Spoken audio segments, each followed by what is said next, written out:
Hello and welcome to the Fantasy Fight League podcast for UFC 281, headlined by Israel Adesanya and Alex Pereira. I'm Kaci, and with me as always is Taylor. Taylor, say hello. Hey, how's it going? I'm ready for this one. Look at that. Excellent, me too. Big, scary Brazilian man staring you down. There's a lot of monsters on this card, I'm not going to lie. So you've seen the entirety of the card, right? Yes. Although I'm only betting on the main card. Sorry, Dominic. Fair enough. Well, with Fantasy Fight League, as always, we got 5 main fights on the card. We got $1,000 for each person. Minimum bets of $100 per fight. Prop bets are allowed, and we are pulling our odds from DraftKings Sportsbook. Today is Tuesday, November 8th. All right, here's our card. I added an extra one from the prelims to the bottom because I think it's a bit of a relevant fight. But from bottom to top, we got Dan Hooker versus Claudio Puelles. We got Frankie Edgar versus Chris Gutierrez. We got Dustin Poirier versus Michael Chandler. We got Carla Esparza versus Weili Zhang as a co-main. And then for the main event of the evening, Israel Adesanya versus Alex Pereira. All right, Taylor, what do you think of the card? Overall, I think it's a sick card. I think that overall, give me like a 1 to 10 1 to 10 the spice meter. Yeah, this is a solid 8. I would almost say maybe a 9.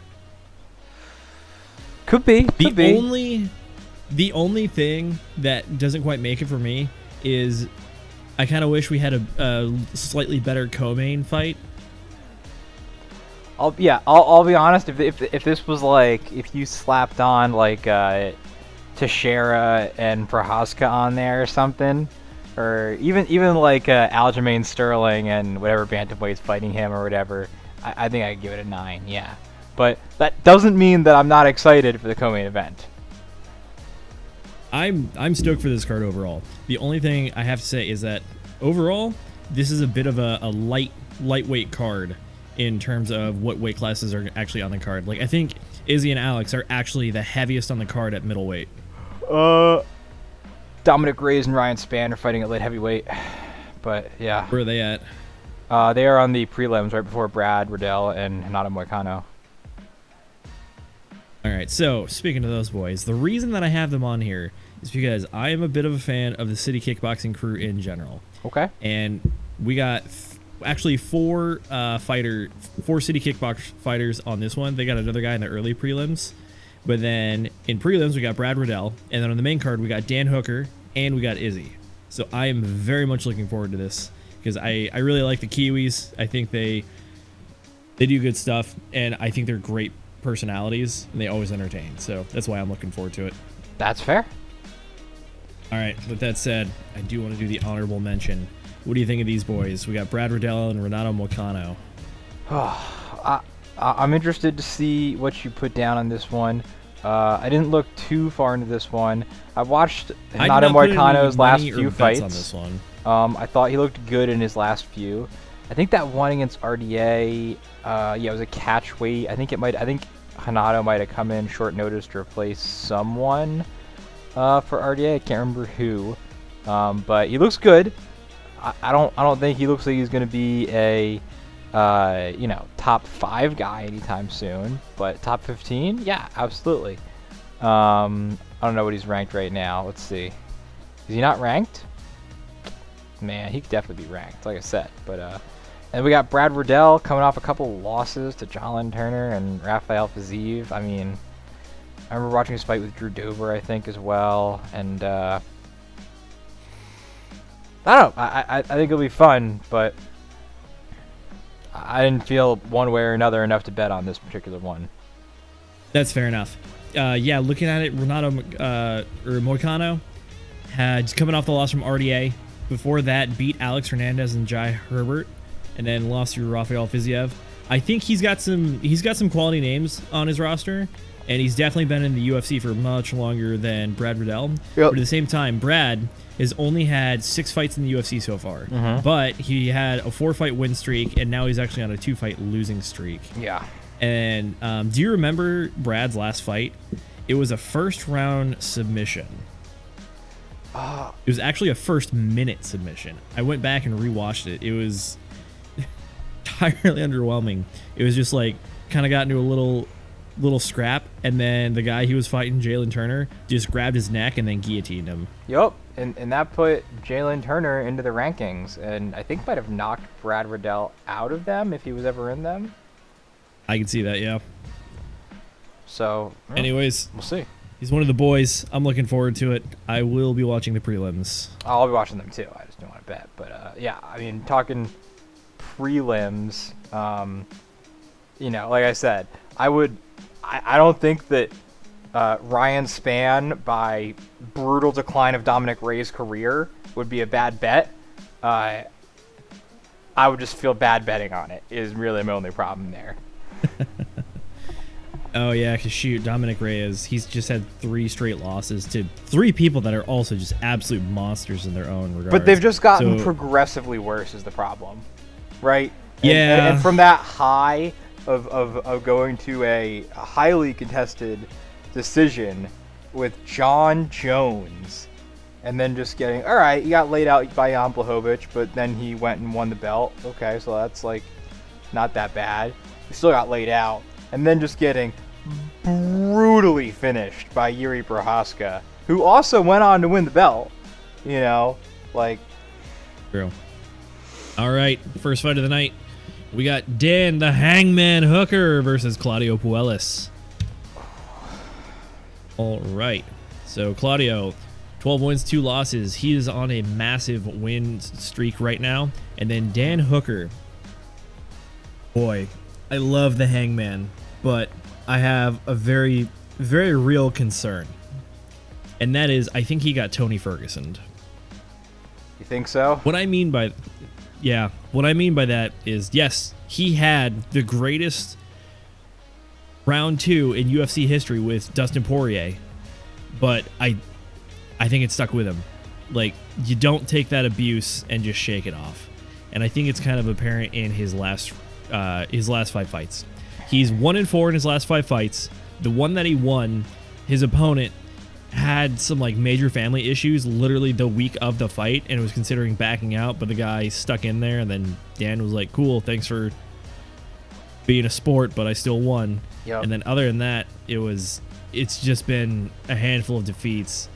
Although, shoot, who did he lose to? Not the most Arnold recent Allen, Islam Makhachev, Michael Chandler, Dustin Poirier. The issue is that all of those have been finishes, and a lot of them are pretty early in the fight too. If I'm not mistaken, the Arnold Allen is a first round finish, and also the Makhachev one was a first round finish. And that was a moment for Makhachev that just solidified his wrestling as just elite, because people have been talking about him fighting Dan, and Dan is a kickboxer, but he also has been talking, he's like, yeah, my whole game plan is about not getting taken down. So, like, yes, I don't mind fighting wrestlers. First minute, taken down, and just ragdolled and submitted by Makhachev, just so quick, so effortlessly. Yep. So what are your thoughts on the fight between him and Claudio then? Like, how... I think momentum is real. I think momentum is a very real thing, and I think Claudio has it. I'd be inclined to agree with you. I think I was at first. Now, here's what I'm seeing, though, overall here. Dan Hooker is he's almost like a Cowboy Cerrone type figure, right? He just gets after these fights. He does. He fights pretty frequently, at least twice a year, and he's willing to step up. And going backwards from this one, Arnold Allen, Dan Hooker should not have returned to featherweight.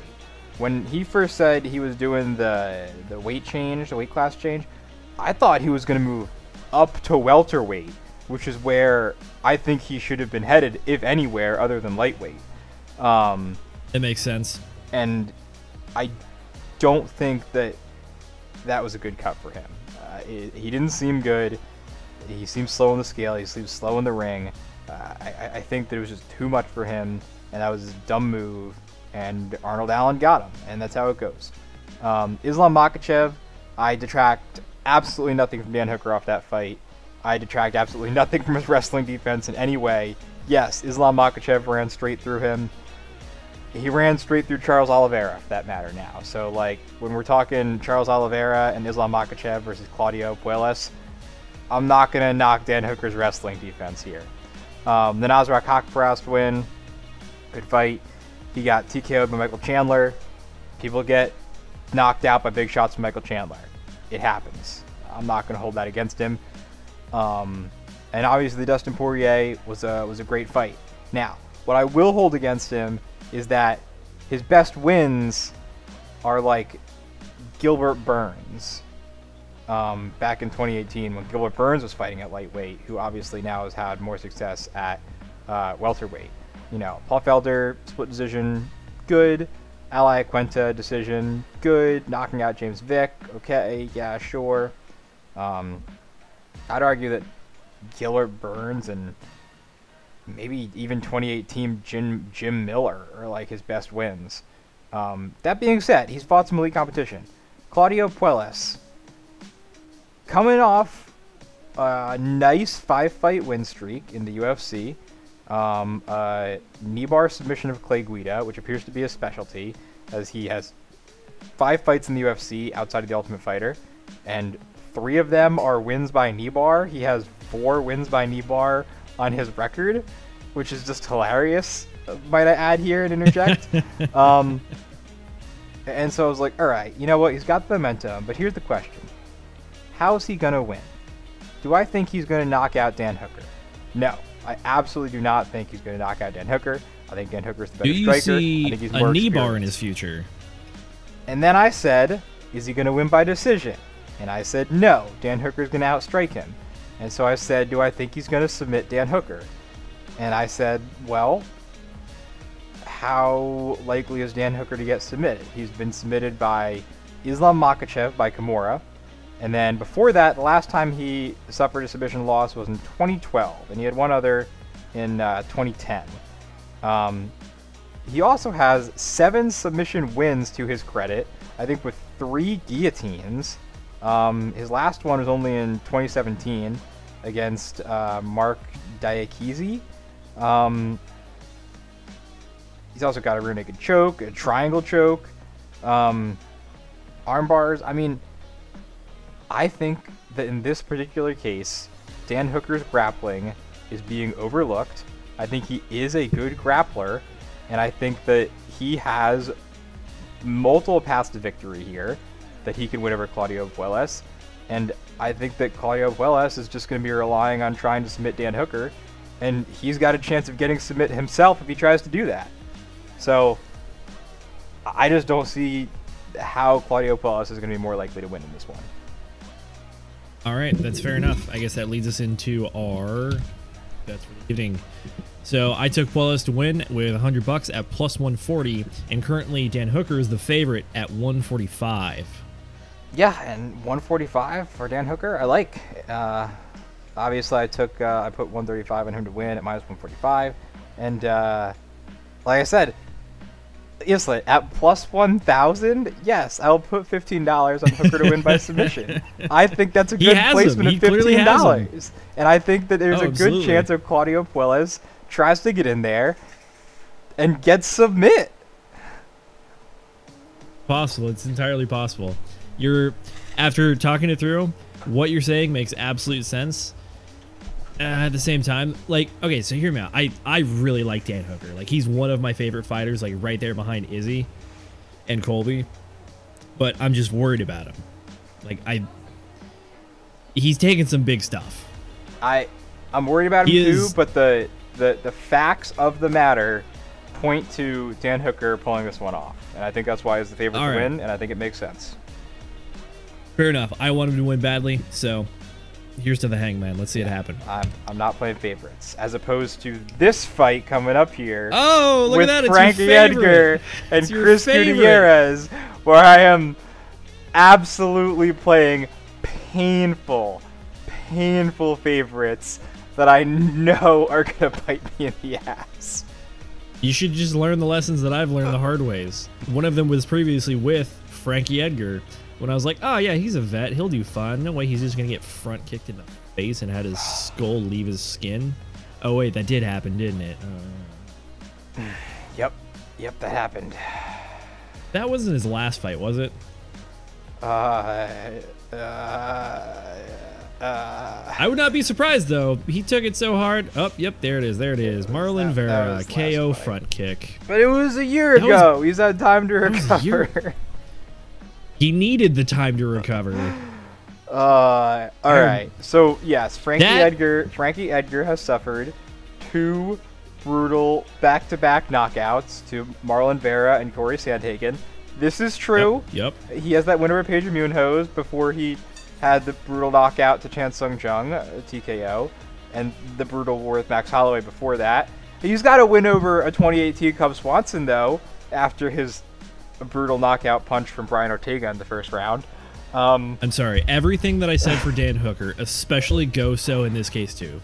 Yes, Frankie is a longtime vet of the UFC. Impressive wins, impressive scalps. At the same time, though, like, CTE is a real thing. I just want to point out his last 3 losses have all been KOs. I just want to point out and hard KOs too. 2017, Frankie Edgar was 22-5-1. He had been the champion. His only losses were to Benson Henderson and Jose Aldo. And Jose Aldo, no shame in losing to that. Just beat Yair Rodriguez and Jeremy Stevens, and he was on a tear at featherweight. Obviously, things have gone downhill for him since then. However, he did have that split decision win over Pedro Munoz. Apart from the getting brutally knocked out thing, which appears to be a trend for our boy. Yeah, I was going to say, which time? He's still looking pretty good. And, you know, Chris Gutierrez only has 8 wins by knockout. Only, you say, huh? Here's the I need you to put up the meme of just the man gradually putting the clown costume on his face. I was gonna say, Taylor has an entire Dominic Reyes conversation about peaking, talks with Casey about Dan Hooker not having CTE, and then we get to Frankie Edgar. He's just like, nope, that's my boy. I love him. All right, love that kid. All right, well, what's your take on this one? My take is that Frankie Edgar is gonna get knocked the fuck out. Now, here's the thing, Casey. That is also my take. So if you'll go to the bets, here, I think you'll see that I went Edgar decision only. Yes, you did. So if there's a knockout, there is no bet on your side of the house. Versus I just straight up took the Gutierrez KO, TKO, DQ option. And a plus 180. That's plus 180? It's pretty good. Yeah, it's pretty good. That is pretty good. Pretty good. That is pretty good. But a decision only. He could totally win a split decision against Chris Gutierrez. It's totally possible. All right, we'll see. We'll see, man. I'm sending good vibes his way, man. Good vibes to my boy Frankie.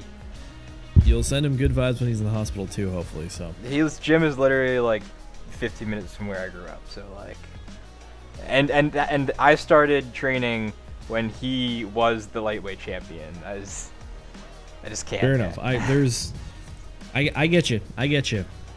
All right. On to one of the better fights on the card.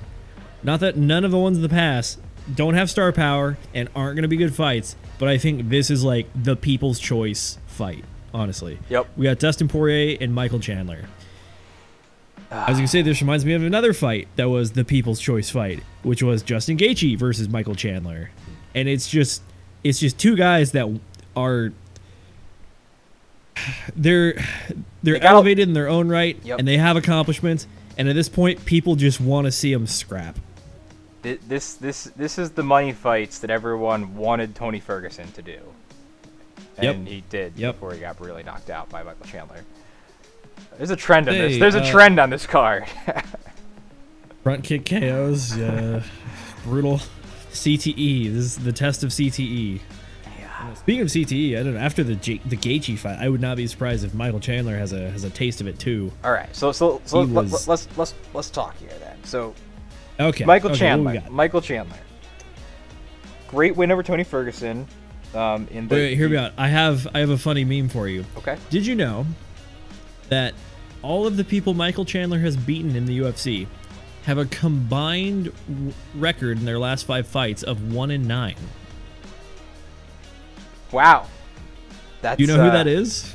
Dan Hooker and Tony Ferguson. Is that it? Yeah, it is. Those are his 2 UFC wins. Because Tony's in a 5-fight skid and Dan Hooker has 1 in his last 5. Yep. Okay. Now, exactly. I still think it's a good win. I also think that he went towards Justin Gaethje. He definitely lost. He, aside from Islam Makhachev, gave the champion version of Charles Oliveira his toughest test to date. He was well on his way to winning that fight. Yep, sure was. Almost won it in 1 round too. So strengths, I think here, knockout power. Definitely knockout power, and it just comes out of nowhere. I mean, the dude is a little meatball specimen. Don't understand how he's a lightweight.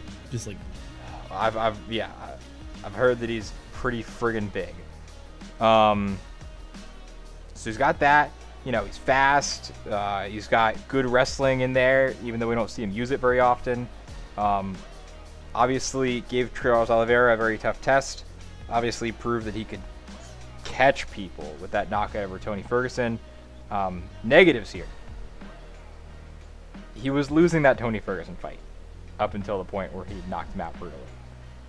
This is true. For as much flack as we've been given El Kukui, he looked fantastic in that fight. He looked fantastic. And up until the 2nd round. He looked better. That version of Tony Ferguson looked better than the Tony Ferguson right before and right after that. I think that perhaps we would have Taylor, seen Tony make the comeback. Statistics for you. What you got? How long does the brain go without oxygen before it starts to experience irreversible damage? Not as long as Tony Ferguson was knocked out after that fight. Yes, but the answer is about 5 minutes, if I'm not mistaken. Okay. It's somewhere between 4 and 5 minutes. I recently rewatched the Michael Chandler fight with El Kukui, and I counted it out. He did not move for literally 94 seconds. Like flatlined. Yep. Nope. Minute and a half. Minute and a half of Michael Chandler doing backflips over his body. Listen, I'm not saying it wasn't a great fight. Point, I'm saying he was the only reason I stopped the count was because Joe Rogan is like, oh good, they're finally getting him on the stool. And even then, they're like, yes, the corpse is on the chair. Is he alive? We don't know yet. I'm just saying he looked good, so I'm not going to detract too much from Michael Chandler, because that Tony looked pretty good. However, he was still losing to a, what we'll call the Gaethje Tony Ferguson, handily in the first round. The post-Gaethje Tony Ferguson in the first round, which I don't think that he should be. He himself got Gaethje'd. Gaethje has obviously been Gaethje'd when you listen to him talk. But, and yeah, it's one of those ones where I'm just not sure how it's going to do. Meanwhile, Dustin Poirier obviously lost to Charles Oliveira.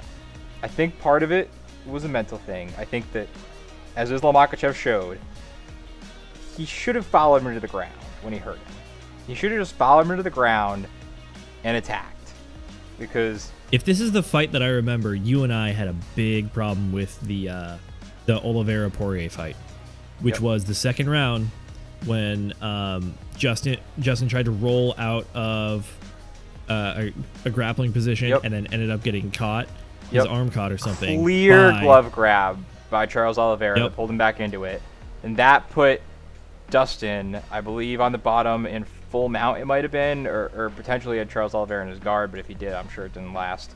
And no, it lasted the rest of the round. Right. Well, I mean, the story of the 2nd round was Charles Oliveira got on top of him to full mount to just beating him for the rest, like, of the 3 minutes and 30 seconds. And it exhausted Dustin, and Dustin was basically unable to really attempt the escape for fear of being submit.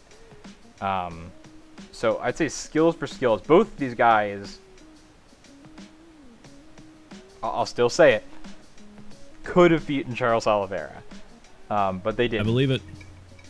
But that was Dustin Poirier's last fight. Before that, he obviously had his rematch with Conor, in which Dustin looked fantastic. Conor looked very good. In both of the Conor fights, he looked so good. He looked very good.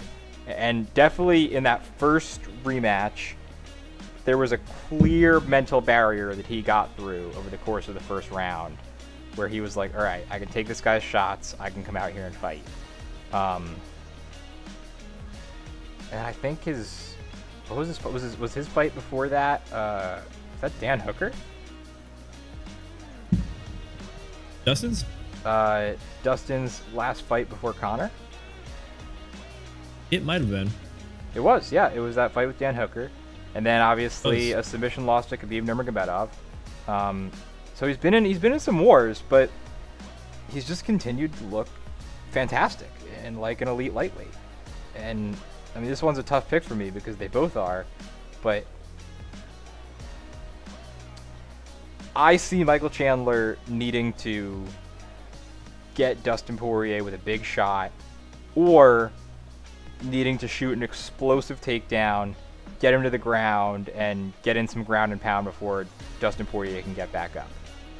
I see Dustin Poirier's path to victory by just being a more polished and dynamic striker, having good takedown defense, having the ability to do takedowns on his own, and just having a more complete and wider skill set.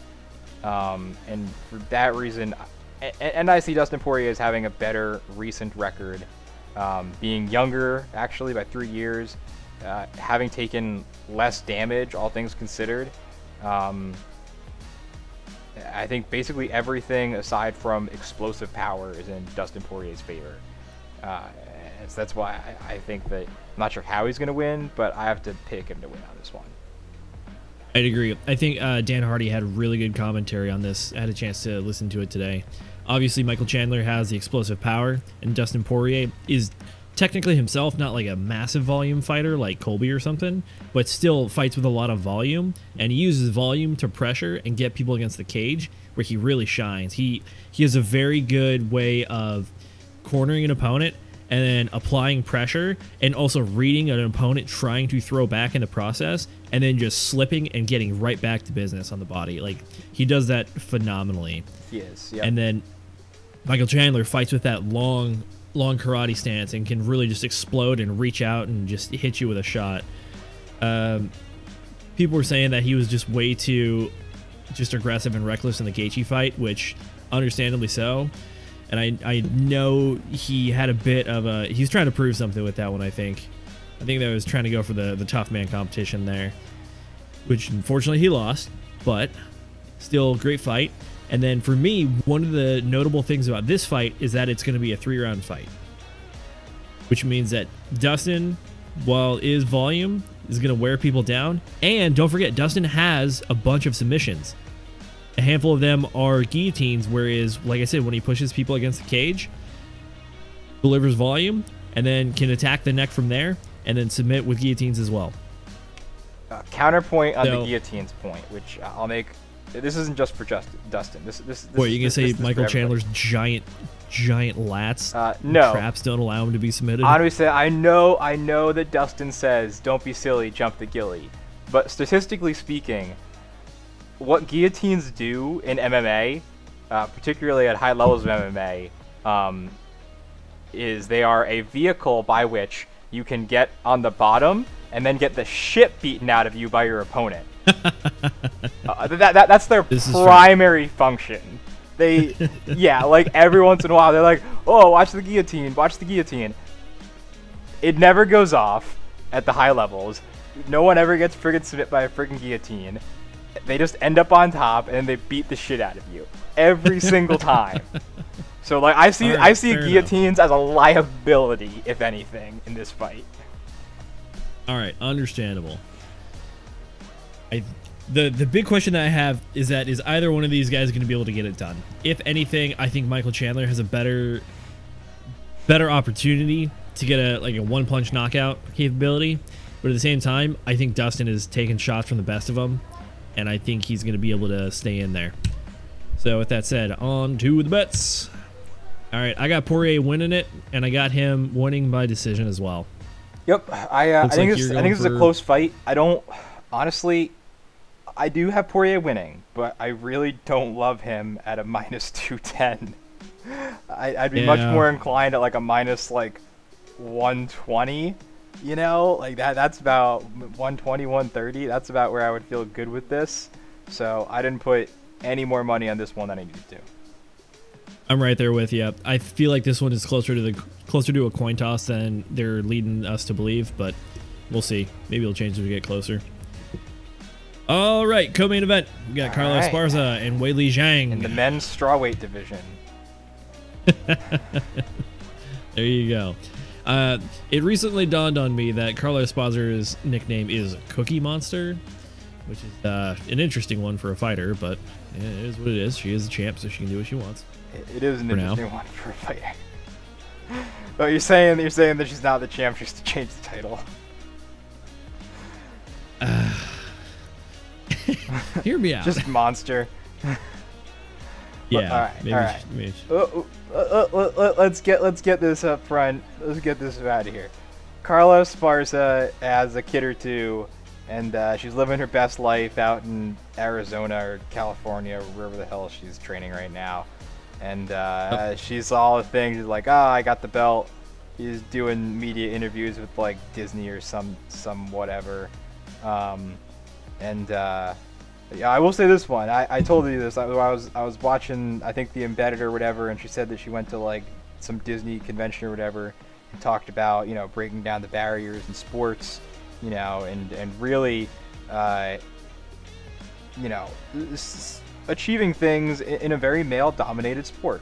To which my first thought was that there's not a lot of women in the, there's not a lot of men in the women's strawweight division of mixed martial arts, so I don't really know that you're breaking down barriers there, Carlos Esparza. Then I remember that in women's MMA in general, both the 135 and 45 pound divisions, I would say, are male dominated. So I'll give her a little bit of credit. But overall here, she's out living her best life wherever the hell she is. Weili Zhang is doing steroids in Thailand. And just is coming off a KO spinning back fist of Joanna Jędrzejczyk, widely considered by many to be the greatest strawweight of all time. Carlos Esparza is coming off a split decision. If there's a word for win by inactivity, I would assign that to the fight with Rose Namajunas. And we're just talking different fighters here. So, right, like, does anybody... For me, the question is, in what way is Zhang Weili going to go out there and destroy Carlos Esparza? And I don't know. I think that's a dice roll. I think she could do it any way she wants. I think so. So I know there's kind of a feeling, which is that Carlos Esparza didn't really like take the belt from Rose, as in Rose kind of just like stood there and was like, whatever. And I know, like, yes, I want to doubt her, and I want to be like, yeah, no, looking at the other monsters in here, like Weili, yeah, she's in trouble. So, do I think she's going to lose? Yes. Am I arrogant enough to believe that Weili is going to get another highlight? I'm close to it, but not quite. So that led to my decision. So for this one, I just put Zhang by decision. I feel like it's decent odds. I feel good about her winning. That's where I'm at. You have $350 on a KO sub or DQ at plus 110. And then you also just have another $100 for Weili to win. I just want to say, listen, I'll get into my reasoning more in a second here, but I just want to say one thing before I continue. And I want to ask you a question. Casey, do you understand that if Weili Zhang brutally knocks out Carlos Esparza, you lose $200? Yes. Yep, because you have her. You have her by decision of all things, and I understand you want that plus 175. I figured the girls' fights go to decision. Yeah, they do. do Zhang Wei Li's fights over people who aren't Joanna Jędrzejczyk. I mean, okay, she's a decision over Tisha Torres, I guess, but like, come on. Carla. All right. You do come have a on. point. Come on. I will say, this is the one that I look at and I'm like, maybe I should change that. And I'm like, All right, Carla Esparza. She's on a hot streak, right? She has a no action fight against Rose Namajunas. She's coming off a TK over Yan Xiaonan. That one's actually pretty impressive. Split decisions over Marie Rodriguez, Michelle Watterson. Okay. Majority decision over Alex Agrasso. Okay. Unanimous decision over Virna Jandiroba. I don't know if she's even ranked. TKO lost to Tatiana Suarez. TKO, yeah, right there. Blah, blah, blah, blah.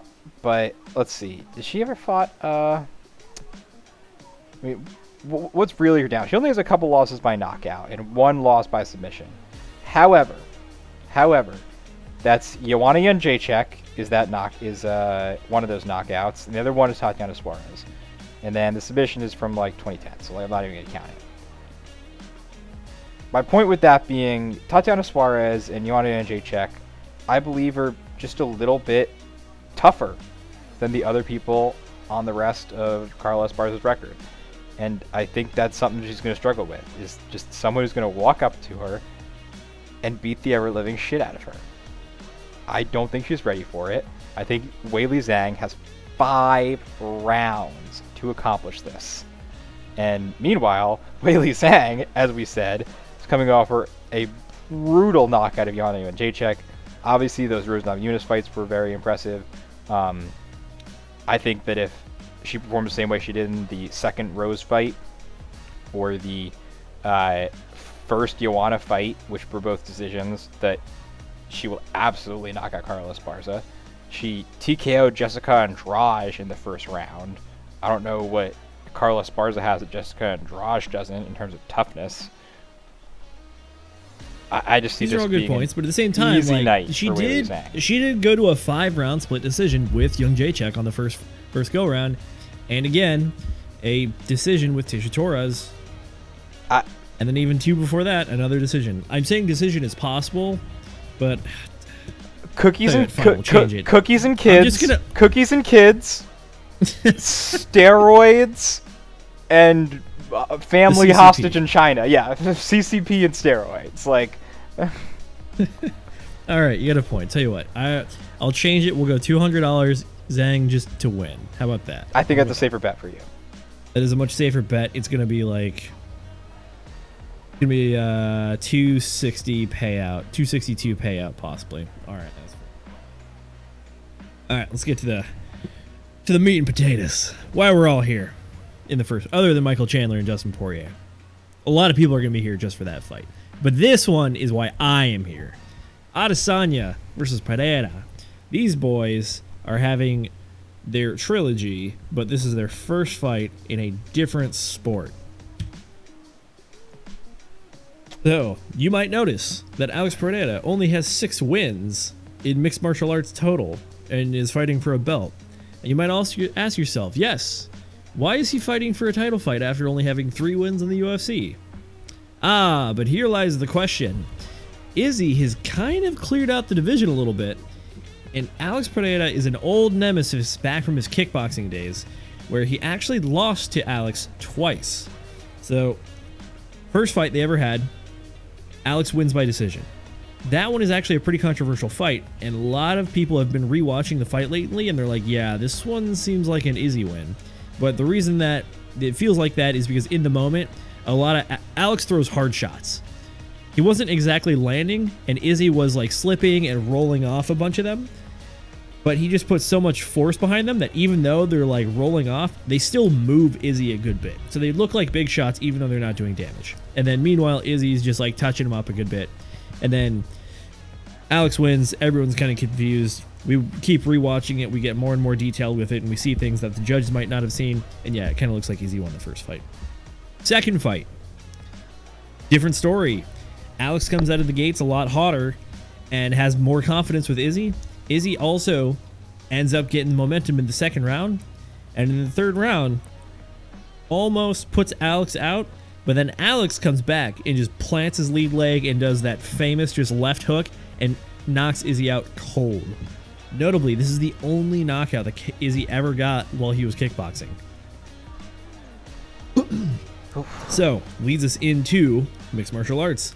Israel Adesanya has successfully defended his belt 5 times now, 6 if you include the interim championship belt as well. And this will be his 6th official, 7th kind of unofficial defense against Alex Pereira.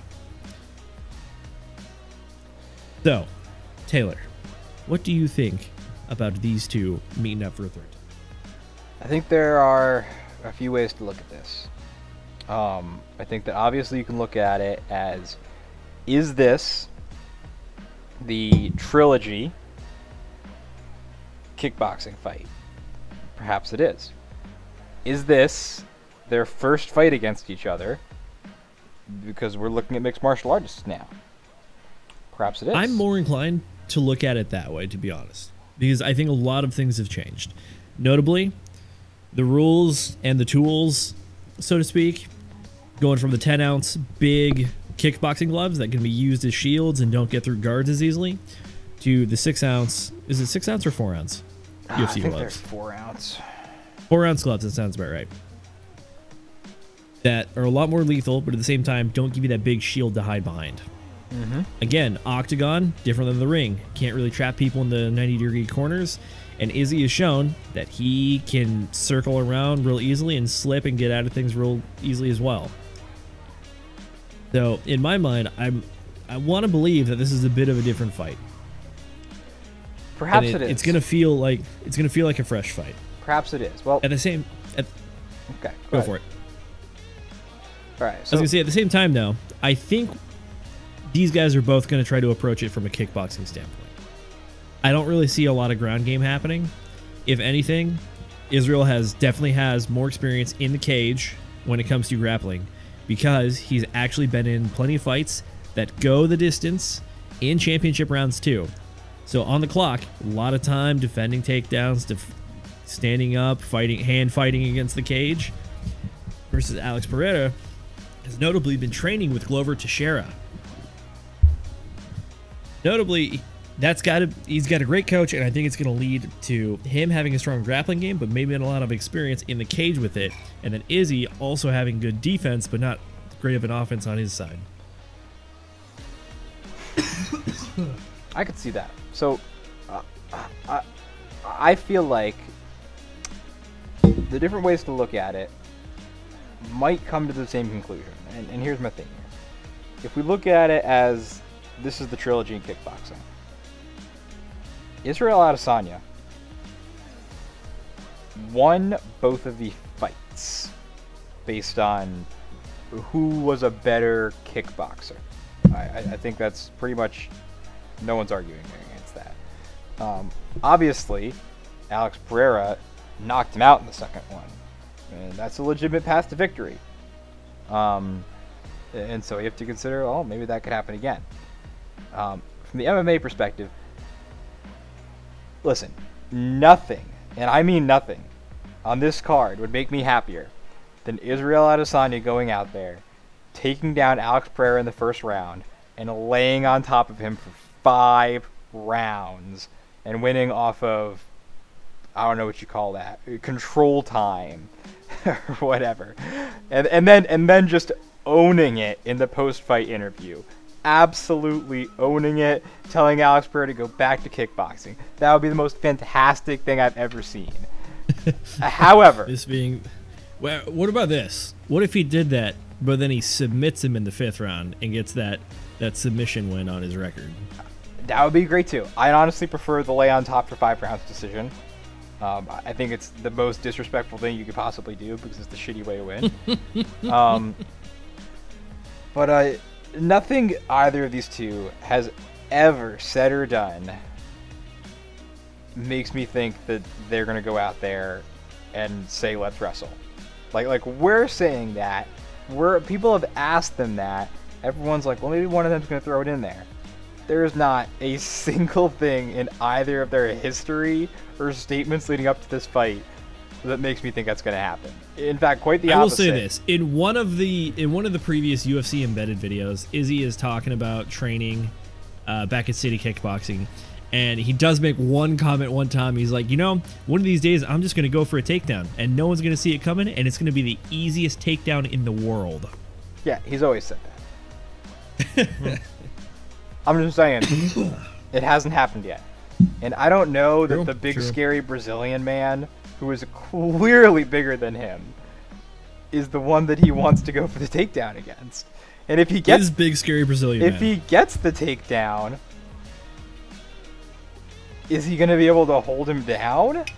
Like, do we think that Alex Pereira hasn't been training wrestling defense? Maybe not particularly for this fight, but in MMA in general, enough that he's not going to be able to stand back up? I just don't see that being a realistic way things are going to go. So I'll say this. Based on everything we know, I don't think Izzy's going to knock out Alex Pereira. I think that's pretty safe to say. Izzy got 5 rounds to do it.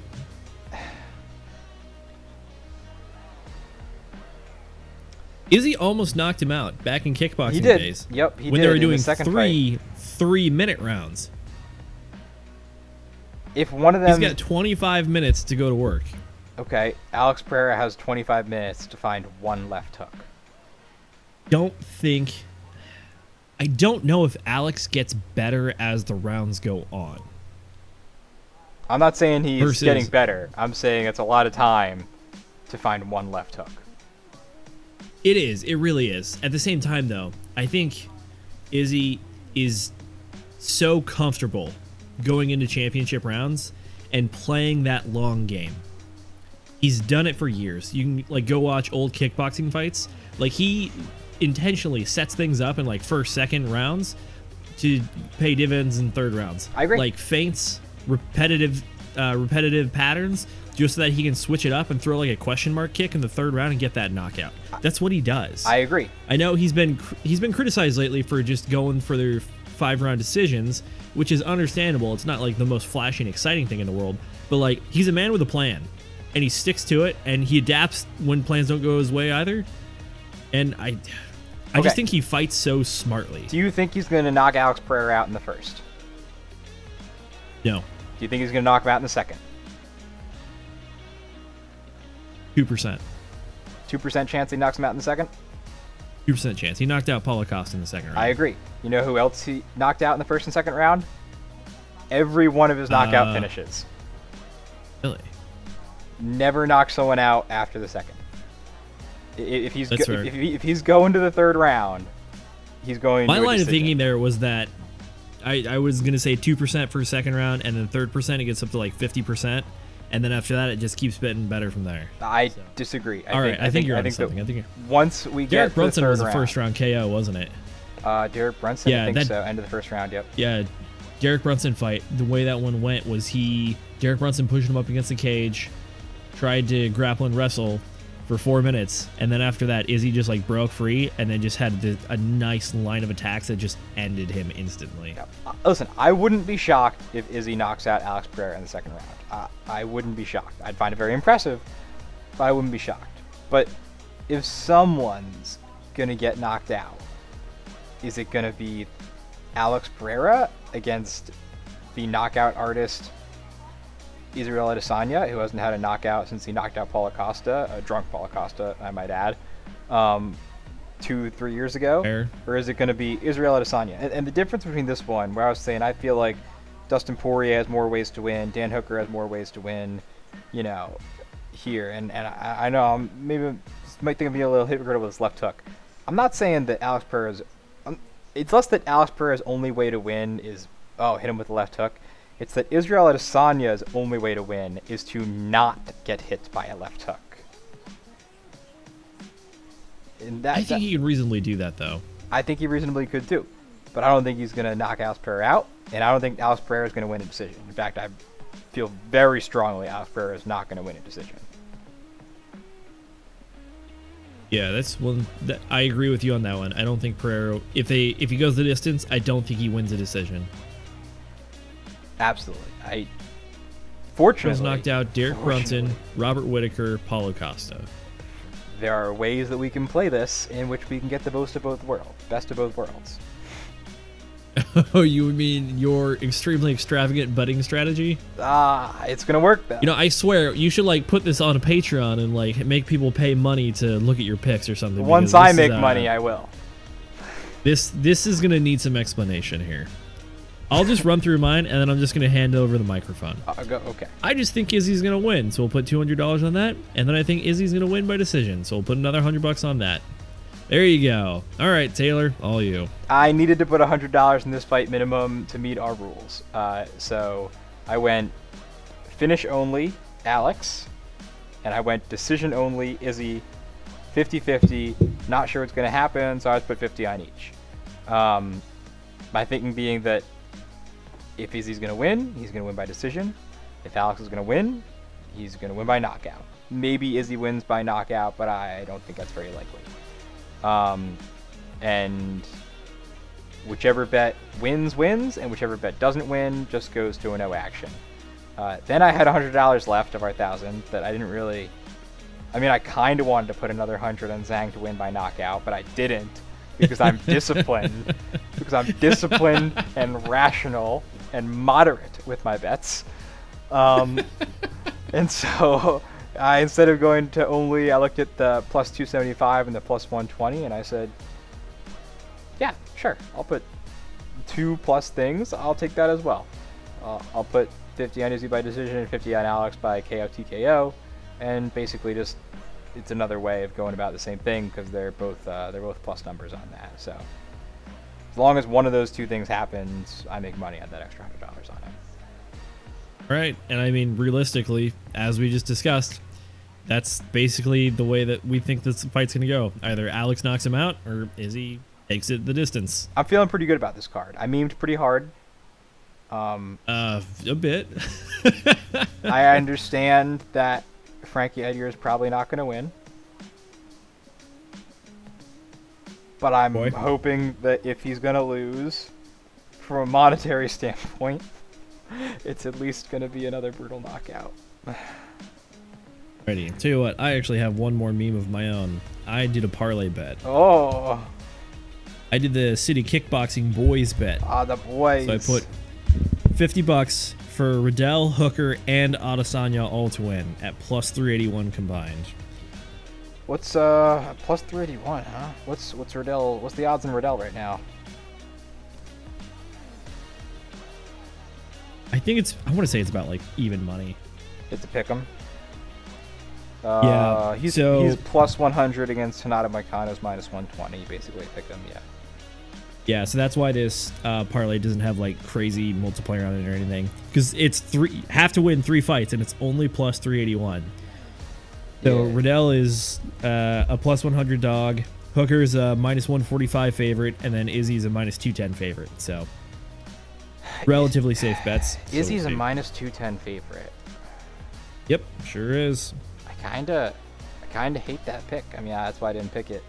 But like, you're telling me you're only gonna give me minus 210 odds on Izzy to win. Like, I feel like that fight's way closer than that. I just think there's so many unknowns with it. Well, there are a lot of questions. Like, everyone's pretty clear on like the path to victory. But how competitive is it going to be? That's the question. Is Alex Pereira just going to another aspect of mine. Maybe it's possible. Is he just going to Makachev him? Is he going to walk in there and go, yeah, I beat like number 5 and I beat like some unranked guys before that, and I'm just going to come in here and I'm going to take it to you, and he's going to hit him with a left hook and put him out, and it's going to be the end of it, and we're all going to be like, wow, okay, guess that happened. Is the way that Alex attacks so different than the people that Izzy's fought in the past, though? Like, looking at Israel's latest opponents, Jared Cannonier, Robert Whittaker, Marvin Vettori's more of the wrestler, Jan Blachowicz, Paulo Costa, Yoel Romero, like, those are all just, like, big power punchers. Alex really that different than that crew? Alex is 6'4". This is true. Alex is 6'4". That is true. He's more capable of attacking from a distance, but as we've been talking about, that left hook, the way that he throws it is it's more of a close range shot. He wants to plant on that front leg and really just twist into it. I think it's going to be tough. That's one of those things where it was, shoot, she fought Sean Strickland most recently. Yep. I remember watching that knockout initially live, and it looked like he just like barely touched him, and Sean goes down. But the real thing that you don't really see is that it's not just like the linear speed from like throwing forward, but it's that he just twists with it so hard and generates so much torque that when it grabs your chin, it just rips it. Oh, it's very impressive. That's where it's at. Yeah, it is. I'm just saying. It's like a Bruce Lee like 2-inch punch. It generates so much force in such little space. Alex Pereira, championship level kickboxer. Better kickboxing accolades than Israel Adesanya. 79-inch reach. Israel Adesanya has an 80-inch reach. Jared Cannonier, freakishly long, 77.5-inch reach at like 5'11". Robert Whittaker, 73-inch reach. Marvin Vettori, 74-inch reach. Paulo Costa, 72-inch reach. Yoel Romero, 73-inch reach. Kelvin Gastelum, 71.5-inch reach. What was Pereira's reach again? 80? 79 to Izzy's 80. 79. Jan Blachowicz, All right. 78 inches. Okay. So Jan might be the best comparison we have, ironically, for size. Okay. Okay. I see. Jan Blachowicz is actually shorter than Alex Pereira, though. I'd say they're probably around the same size. Maybe Jan's a little bit beefier, but Alex Pereira's a big dude. Alex is definitely the closest to Izzy's build that we've seen yet. I think Jared Cannonier might have been the next closest, but even then, the Killer Gorilla is still a beefy bull. Yeah, he's stocky. He's got a longer reach, but he was punching up 5 inches in height difference, whereas Alex Pereira doesn't have to punch any difference in height. All right. Well, I guess we're just gonna have to wait and see how this one turns out. So It's gonna be a fun one. I'm very much looking forward to it. Like I said, this is gonna be a fun card. All right. So my max possible previously with the Zhang decision was 2,479. Now it's probably around like 2,000. Taylor's max possible is 2,215, assuming that all of his bets go right. However, that's not physically possible, so he's around that 2,100 mark as well. What do you think? Yeah, I think that you gotta drop off 100 at least. Yeah. So both of our totals this week are noticeably higher than previous weeks. Usually I'm in like mid 1,000, like 1,400, 1,500. You're usually a little bit higher, like 18, 19, sometimes into the 2,000s. So I think we both are swinging a little bit higher on this one. I notably have been taking a lot more underdogs. Let's see. And then you've got some real big underdog bets that could go into that number. I have Dan Hooker, who's a favorite. I put like $15 on him for the submission. The plus 1,000? Yeah, just in case. But that's not a lot of money. The Frankie Edgar one, I'm expecting to just no action on because he's probably going to be really knocked out. But if he doesn't, lay some money on that one. Dustin Poirier, I picked the favorite in that one. Zhang Weili. I think the big one for me, I don't know how I'm at 22.15. I have no idea how I'm at 22.15. I think that the most of that has to be the Zhang Weili like plus 110, right? Like. Yep, that's a large chunk of it. That's 735 right there. Yeah, and then Poirier's pretty even money. I think the Edgar decision. I think slightly...